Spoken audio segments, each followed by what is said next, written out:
여러분은 화가 날 때 어떻게 하시나요?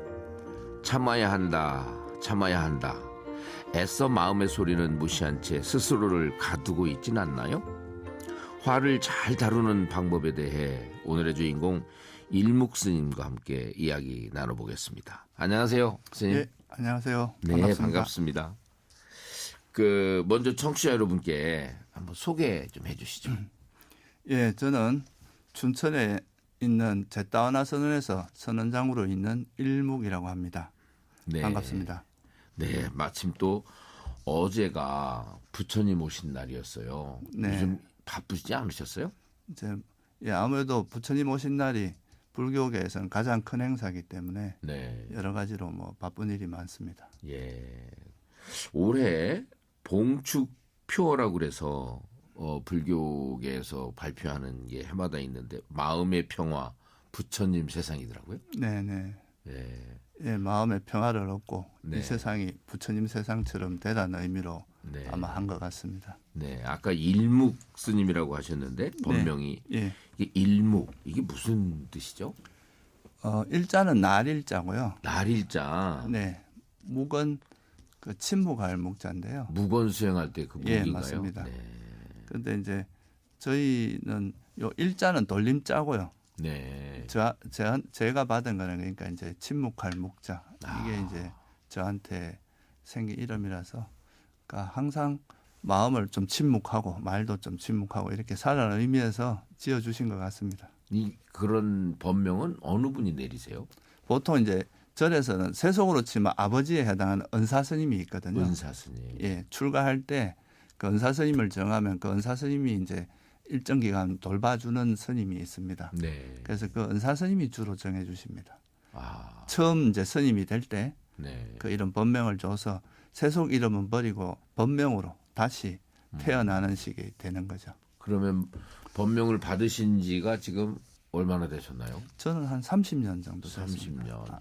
예. 그러면 그 계보를 쭉 올라가면 이제 또 성철 스님까지. 네, 성철 스님 저희의 그러니까 할아버지 스님이시죠. 그렇죠. 예. 네. 아까 말씀을 하셨는데 스님께서 수행하고 계신 곳이 이름이 제따와나 서원이라고 말씀하셨어요. 네네. 이게 무슨 의미죠? 제따와나라는 말은 이제 제따라는 것은 사람 이름입니다. 네, 제따가요. 예, 왕자의 이름이었어요. 아, 그리고 이제 와나라는 건 숲이란 뜻이거든요. 네, 그래서 제타 왕자가 소유하고 있던 숲이었는데요. 네. 이거를 이제 아나따 핀띠까라고 하는 이걸 이제 중국에서는 극고독장자라고 번역을 했는데요. 네. 이분이 이제 그거를 사서 부처님께 수행터로 쓰라고 보시를 했습니다. 네. 그래서 이제 그 도량 이름을 이제 제따와나 아나따 핀띠까 라마 이게 이제 풀 전체 이름이에요. 제따와나 아나따 빈띠까. 예, 라마라는 건 라마. 이제 정사 이런 뜻이거든요. 네. 그래서 근데 이걸 줄여서 그냥 제따와나 그러니까 이제 제타 왕자가 소유했던 숲이다 이런 뜻입니다. 네, 네. 그 사원 모습을 사진으로 봤는데요. 절이 아니라 약간 인도의 어느 유적지 같은 느낌이 들었습니다. 예, 그 제따와나가 그러니까 인도에서 부처님께서 제일 오래 머무셨던 절 이름이거든요. 그래서 우리나라에서는 보통 기원정사로 많이 알려져 기원정사. 예, 많이 알려져 있는데요. 지금도 인도의 이제 성지순례를 가보면 거기에 그 터가 좀 남아 있는데요. 네. 그 터가 이제 남아 있는 모습이 이렇게 벽돌로 이렇게 좀 남아 있습니다. 네.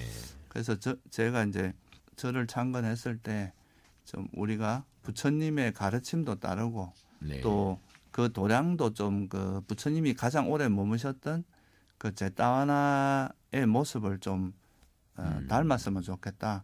그리고 그 제따와나에서 살던 그 정신을 우리가 좀 이어받았으면 좋겠다. 네. 이런 의미로 이제 이름도 제따와나 선언이라고 짓고 이제 그 도량도 좀 남아 있는 벽돌 모양을 좀 번떠서 벽돌로 이렇게 외벽을 해서 절을 짓게 되었습니다. 네. 그래서 그게 조금 느낌이 왔었군요. 예, 그래서 오시는 네. 분들이 인도의 유적지 같은 기분이 든다고 이런 말씀을 많이 하십니다. 네. 네.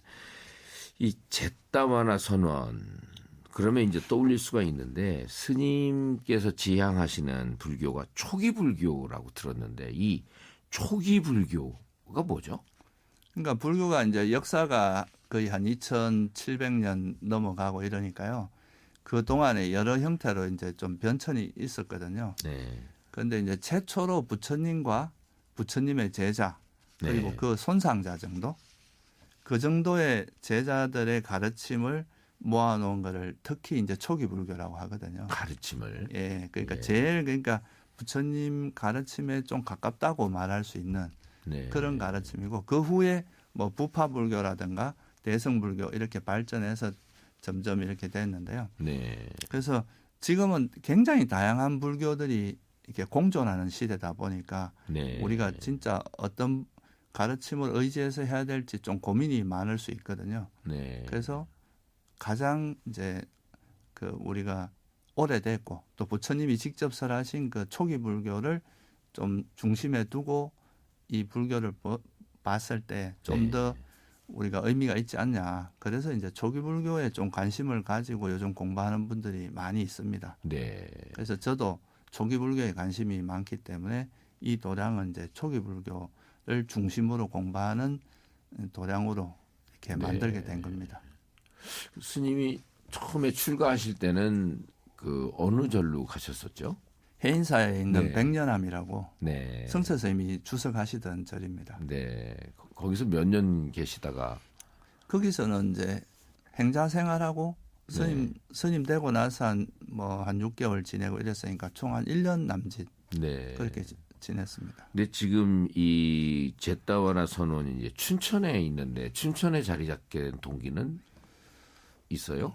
그냥 우연히 아주 그렇게. 큰 뭐 특별한 동기가 있는 건 아닌데 이제 네. 어떤 분께서 이제 저를 좀 이렇게 땅을 기부해 주시겠다는 분이 계셨는데 그게 마침 이제 그쪽에 있었습니다. 네. 그래서 우리가 이제 그쪽을 알게 됐고 그걸 통해서 이제 그 춘천에 자리를 잡게 된 겁니다. 아.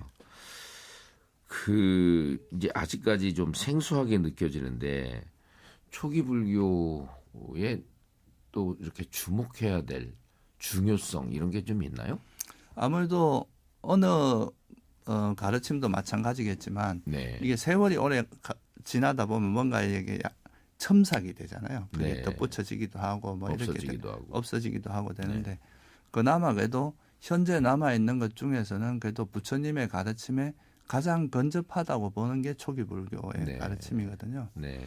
그래서 지금 이제 현대 많은 이제 전통의 불교, 뭐 티베트 불교도 있고 대성 불교도 있고 다양한 불교들이 있지만 그 불교가 어디로부터 시작됐는지를 아는 것은 또 불교를 공부하는데 상당히 중요한 부분입니다. 네. 그래서 초기 불교를 뿌리를 좀 우리가 초기 불교가 뿌리니까 네. 그 길을 좀 공부함으로써 현재 우리가 이렇게 발전된 불교를 어떻게 이해할 것인가 이런 걸 좀 다시 볼 수 있는 장점이 하나의 있기 좌표. 예, 그렇죠. 좌표같이. 하나의 기준점이 되고 기준점이. 좌표가 될 수 있기 때문에 네. 그래서 초기 불교를 좀 중요시 하는 거라고 할 수 있습니다.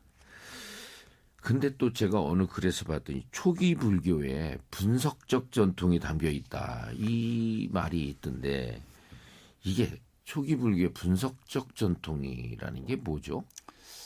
원래 이제 불교는 다 이제 일반적인 종교는 보통 이제 절대자를 의지해서 우리가 구원을 받는 형태로 보통 이루어지잖아요. 근데 네.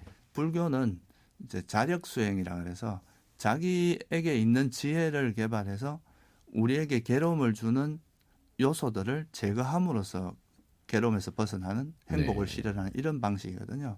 그래서 우리가 마치 병이 들었을 때 먼저 병을 알고 그 병이 왜 일어나는지 원인도 알고 병명을 알고 원인도 알고 또 그것이 건강해진 상태 또 어떻게 하면 건강해지는지 처방전도 있을 거 아닙니까? 네. 그런 것처럼 우리 마음에서도 이제 괴로움이 일어나게 하는 존재에게 괴로움이 일어나게 하는 그런 요소가 있을 건데 그러면 괴로움이 뭔지 괴로움이 왜 일어나는지 괴로움이 완전히 소멸하는 것이 가능한지 가능하다면 괴로움을 소멸하는데 어떤 방법이 있는지 네. 이렇게 해서 이제 그 우리 문제를 해결할 수 있게 체계적으로 설명한 게 이제 사성제라고 하는 가르침이거든요. 우리가 고등학교 때 배웠던 4가지 성스러운 진리. 사성. 예, 고성제, 뭐 고진멸도 이런 말을 아마 많이 들어보셨을 겁니다. 예, 그래서 이거는 어찌 보면 다른 종교와 달리 우리의 마음에서 괴로움을 불러일으키는 그 원인을 정확히 이해해서 그걸 버림으로써 괴로움에서 벗어나니까 다소 뭐 분석적이라고 해도 될 것 같습니다. YTN 라디오 이성규의 행복한 쉼표 잠시만요. 이런 사람 또 없습니다. 일묵스님과 함께 하고 있습니다. 노래를 하나 듣고 넘어가거든요. 어떤 노래 하나 추천해 주시겠습니까? 제가 옛날에 학교 다닐 때 가끔 부르던 들국화의 산호라면. 약간 또 이 불교 냄새도 나는 것 같고 지금 스님이 말씀하시니까 들국화의 산호라면 듣고 오겠습니다. 네, 들국화의 산호라면 듣고 오셨습니다. 이성규의 행복한 쉼표 잠시만요. 이런 사람 또 없습니다. 오늘의 주인공은 일묵스님입니다. 일묵스님, 서울대 수학과 나오셨더라고요. 네, 맞습니다. 그런데 원래 그 출가하실 계획이 있으셨나요? 아니, 그렇지는 않습니다. 제가 저희 집안이 좀 불자 집안이긴 하거든요. 그런데 뭐 출가를 할 계획이 있었던 건 아니었고요. 대학원 다니는 시절에 그냥 뭐 어떻게 몸이 좀 안 좋았는지 그 우연히 그냥 실제 죽는 건 아닌데 마치 이제 죽는 것 같은 그런 이제 좀 생생한 체험을 하게 된 거죠. 그래서 우리 삶이라는 게 되게 마치 영원한 것처럼 난 착각하고 살았는데 그 어느 순간에 내가 젊은 시절인데도 이 죽음이 나한테 다가올 수 있구나. 죽음을 이렇게 느꼈을 때 그거에서 제가 세속에서 배웠던 지식들이 별로 쓸모가 없다는 걸 그때 처음으로 느꼈어요. 죽음 앞에서는. 그래서 이제 그때부터 좀 종교에 이래저래 죽음에 대해서 관심을 가지다 보니까 자연스럽게 종교를 알게 됐고 또 종교도 다양한 종교를 이래서 책으로서 주로 이제 섭렵을 하다가 나중에 보니까 그래도 불교가 가장 이제 지혜가 뛰어난 것인 것 같다 해서 이제 그때부터 불교를 공부하다가 어느 정도 시간이 지나서 출가를 하게 된 겁니다. 그럼 공부는 그러면 그 학교의 불교 동아리? 불교 동아리에서 이제 하다가 이제 주로 이제 저하고 이렇게 좀 의견이 같은 사람들이 모여서 이제 같이 공부를 하게 됐죠. 그러다가 이제 거기서 어느 정도 시간이 지난 다음에 이제는 출가를 해야 되겠다 해서 이제 출가를 하게 된 겁니다. 근데 또 죽음 이야기도 하셨고 그런데 그때 출가를 한다 하니까 그 속세 부모님들은 뭐라 하셔요? 말씀 안 하고 도망갔습니다. 그냥요? 말씀 안 드리고. 그러니까 이제 동생한테는 말을 했는데요. 부모님한테는 말씀을 안 드리고 갔는데 아무래도 이제 저희 어머니가 많이 힘들어 하셨었어요. 그런데 한 몇 년 지나고 나서부터는 어머님께서 이제 인정을 해주시고 그때부터는 좀 편하게 잘 지내셨습니다. 뭔가 명문대 간 아들이 속세에서 말하는 성공이라는 반짝반짝 빛날 것 같은 느낌을 주기를 기대하셨던 것 같은데요. 아무래도 이제 그런 거를 기대하셨는데요. 저는 그때 이제 이런 그 불교를 공부하면서 이게 좀 내가 가야 될 길이라고 생각이 들고 세속 공부에 대해서 관심이 이제 없어져 버리니까 더 이상 그걸 할 수 있는 게 아니었고 오히려 이제 불교를 공부하는 것이 좀 더 제 삶에서 진짜 내가 갈 만한 가치가 있는 길이라고 생각이 들었었거든요. 그래서 이제 자연스럽게 선택을 하게 됐고 처음에는 좀 부모님 속을 썩여 드렸지만 나중에는 다 좋아하셨습니다. 죽음 말씀을 하셨는데 이 죽음, 이게 인간이 이 죽음에 대한 공포를 극복할 수가 있다는 것이죠. 그 스님 말씀은. 아무래도 이제 죽음이라는 것은 어찌 보면 이제 태어난 존재들의 어떤 숙명 같은 거잖아요. 태어나서 죽지 않는 사람은 지금까지 없으니까요. 그래서 이걸 뭔가 태어난 사람은 언젠가는 태어나는 순간부터 어떻게 보면 차차 죽음으로 다가간다고도 할 수 있기 네, 때문에 네. 사실 죽음이라는 거는 태어난 존재가 피할 수 없는 어떤 뭐 숙명이나 운명 같다고도 볼 수 있기 때문에 네. 그거는 이제 우리가 좀 더 이해하고 받아들여야 될 문제인 것 같아요. 이걸 저항한다고 해서 죽지 않는 건 아니기 때문에 그래서 이게 태어난 어떤 존재의 가지고 있는 특성이다. 네. 이건 피할 수 없는 그런 속성이라고 이해하면 좀 그걸 좀 더 자연스럽게 받아들일 수 있지 않을까 생각이 듭니다. 네. 여기서 또 한 걸음 더 나아가서 불교에서는 이 생이 끝이 아니라 이 죽고 나서 다시 또 새로운 삶이 시작된다고 보거든요. 근데 이 죽기 전에 어떤 마음으로 죽느냐에 따라서 다음에 이제 자기 마음 상태가 건강하면 좋고 이렇게 선하면은 좋은 데 태어나서 조금 더 행복하게 살고 네. 마음이 악하게 쓰고 이런 사람들은 나쁜 데 태어나서 괴롭게 살고 이렇다고 보기 때문에 네. 죽음은 피할 수 없지만 우리가 죽기 전에 마음을 잘 가다듬고 닦음으로써 네. 이렇게 이제 더 나은 미래의 삶을 이제 담보하는 그런 거는 가능하다고 보는 거죠. 그래서 죽기 전에 네. 이제 번뇌가 없이 정신이 맑은 상태에서 죽는 거를 이제 불교에서는 되게 강조를 하고 있습니다. 네. 근데 그 윤회 사상을 네. 믿지 않는 불자도 많다고 들려요. 요즘 들어서. 아무래도 요즘은 이제 과학이 발전하고 이러면서 유물론 쪽이 조금 더 힘을 얻고 그러다 보니까요. 네. 아무래도 이제 윤회라는 건 사실 과학적으로 증명할 수 있기는 되게 어려운 부분이잖아요. 네. 그래서 이거를 뭐 약간은 이제 좀 믿지 못하는 분들도 많은데 그래도 이제 저희들처럼 좀 이렇게 수행도 소위 말해서 삼매, 선정 이런 거를 닦고 수행을 해 나가다 보면 이제 마음이 또 어떻게 작용되는지를 계속 관찰하다 보면 네. 아 이게 죽어도 이렇게 다시 또 이렇게 작용될 수 있겠구나 하면서 거기에 대한 좀 더 이해도 되고 나중에는 이제 이 윤회에 대해서 조금 더 확신하게 되는 그런 과정을 거치는 것 같습니다. 네. 아무래도 이걸 논리적으로 설명하기는 굉장히 어려운 부분이라고 볼 수 있겠죠. 예. 그리고 아까 대학 때 불교 동아리 말씀을 서로 나눴었는데 이게 언제 TV에 나온 적 있죠? 예, 저희들이 이제 네. 출가할 때 좀 네. 약간 이슈가 된 적이 있습니다. 네. 왜 그렇게 이슈가 됐죠? 아무래도 그때는 선우회라고 이제 불교 선우. 동아리가 있었는데요. 네. 거기에서 이제 한 몇 년에 걸쳐서 한 11명이 출가를 하니까 이게 이제 좀 그게 기자 눈에 좀 포착이 되고 네. 그래서 이게 이제 기사로도 되고 그 뒤에 이제 또 TV로도 그 프로그램으로도 만들어지고 이래서 좀 많이 알려지게 됐어요. 네. 그 기자는 불교 신도는 아니었죠? 사실은 그것도 에피소드인데 네. 그 기자님이 우리 같이 출가했다가 다시 돌아온 한 명이 있거든요. 네. 그분이 아마 매제인가 그랬어요. 네. 그래서 이제 이게 알려지고 네. 그게 조선일보에 이제 그게 났었거든요. 네. 그러다 보니까 그걸 받아서 또 다른 데서 이래 하고 이러다 보니까 좀 일이 커진 겁니다. 네. 요즘 마음이 힘든 분들이 많은 것 같아요. 이런 분들에게 좀 한 말씀 해주시겠습니까?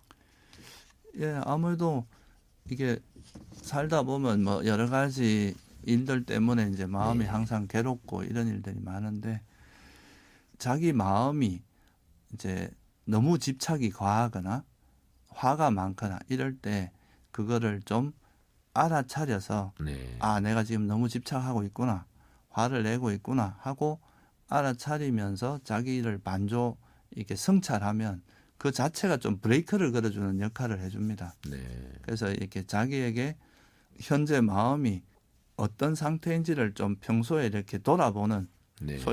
소위 말해서 알아차림을 하는 그런 거를 알아차림. 좀 실천을 하시면 네. 상당히 많이 이게 이미 그런 문제가 커진 다음에 이걸 치유하려고 하면 되게 공이 많이 드는데 네. 이렇게 이제 자기 마음에서 그런 집착이 이래 좀 커져가려고 할 때 알아차리고 이걸 빨리 내려놓고 화가 이래 커져가려고 할 때 알아차리고 내려놓고 이렇게 하면 좀 예방 차원에서 네. 좀 큰 고통은 없이 좀 지낼 수 있지 않을까 그렇게 생각합니다. 네.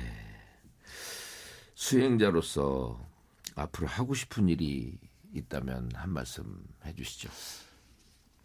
아무래도 저는 이제 절에 출가한 스님이기도 하고 또 부처님의 가르침의 핵심은 괴로움, 태어난 이런 존재가 겪고 있는 괴로움과 그 괴로움에서 어떻게 벗어날 것인가, 또 괴로움의 원인이 뭔가 이런 거를 명확히 제시하는 되게 좋은 가르침이거든요. 그래서 이거는 꼭 뭐 불교를 떠나서도 이제 우리가 살아가면서 고통받고 있는 사람들에게 좀 아주 좋은 가이드가 될 수 있는 가르침이기 때문에 네. 이 가르침이 세상에 좀 오래 머물 수 있도록 네. 좀 저는 역할을 했으면 좋겠다고 생각하고 또 저도 그걸 더 완성시켜 나갈 수 있도록 노력하는 거 이게 이제 수행자로서 바람이라고 할 수 있습니다. 예, 멀리 바쁘신데 이렇게 나와주셔서 또 좋은 말씀 주셔서 감사합니다. 이런 사람 또 없습니다. 일묵 스님 모시고 이야기 나눠봤습니다. 감사합니다. 예, 감사합니다. 이런 사람 또 없습니다는 YTN 라디오 홈페이지와 유튜브를 통해서 다시 들으실 수 있습니다.